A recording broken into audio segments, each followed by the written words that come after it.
sont venus éviter à la manifestation qui était ici avec le président de la République. Ils ont été reçus et jusqu'à présent ils restent là pour nous contacter, nous qui sommes de l'heure. Et nous avons échangé avec eux aujourd'hui quant à ce qui sont les cahiers des charges qu'ils ont déposés.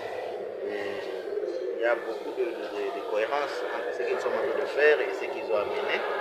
Nous les encourageons pour cela. Ce sont des qui vont beaucoup parler parce qu'ils ont été reçus par leurs enfants. Pour-nous connaître les contenus de les cahiers des charges? Oui, les cahiers des charges constituent à ce qu'il puisse y avoir au moins un offre de soulagement pour la jeunesse qui était meurtrie. C'est au Nord Kivu depuis que le M23 a pris Bukavu, Goma, toute la jeunesse au moins des gens qui accompagnaient le gouvernement comme eux, parce qu'eux travaillaient vraiment, ils étaient des militaires au compte du gouvernement. Ils étaient obligés de fuir vers Beni. Et les autres sont à Kampala, les autres au Burundi et Kossor, et ils ont émis le vœu que le gouvernement puisse vraiment songer à voir comment aider ces jeunes qui ont fui, parce qu'ils parlaient au nom du gouvernement et le gouvernement a perdu ces espaces. Et ces gens-là voulaient le tuer, ils ont tué même les autres. Et alors, ils voudraient que le gouvernement puisse vraiment mettre leur attention sur leur survie. Et ceux qui sont venus ici, ceux qui se sont donnés, on n'a qu'à les encourager parce qu'ils sont ceux qui ont haussé les taux pour que nous puissions comprendre cette alerte. Alors on a compris, on a noté, on va faire valoir qu'il est. L'un des président pour cette parlement de jeunes du Nord Kivu. En fait, notre présence ici à Kinshasa est expliquée par une mission de plaidoyer que nous sommes en train de mener. Parce que d'abord, l'idée était de participer au face-à-face organisé par le chef de l'État, où nous avons rencontré d'autres jeunes venus de l'intérieur. On a discuté sur plusieurs questions, mais aussi on avait des rendez-vous privés avec nos élus et certains ministres qui sont au gouvernement, qui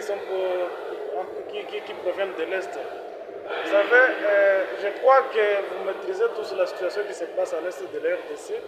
Et nous avions des petites questions, en tout cas prioritaires, qui étaient en train de nous préoccuper pour que nous puissions revivre cette paix qu'on vivait avant.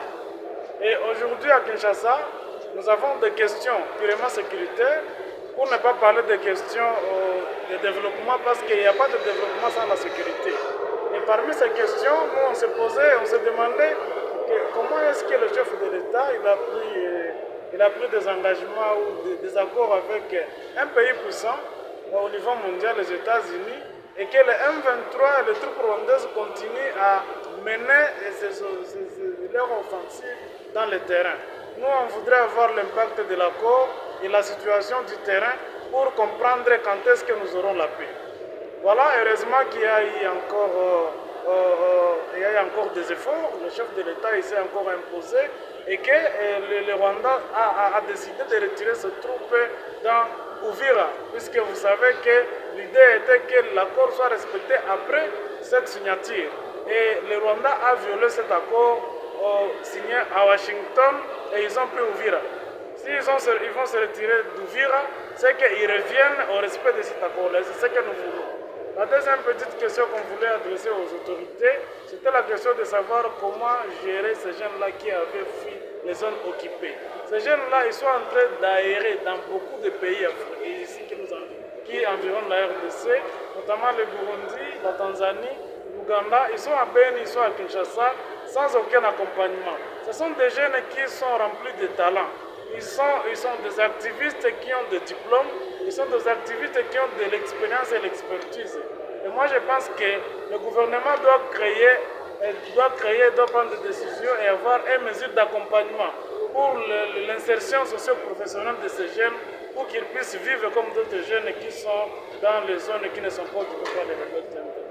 Voilà le gros des messages que moi j'ai fait donner personnellement. Et j'ai été ému par l'intervention de l'honorable Kiaya qui nous a donné l'honneur de nous recevoir ici au Palais du Peuple pour discuter des problèmes, des gros problèmes en tout cas, de la population qui est concentrée dans la ville de Beni, son chef électoral. Et je crois qu'avec ce que nous avons discuté, nous aurons gain de cause aux préoccupations déposées.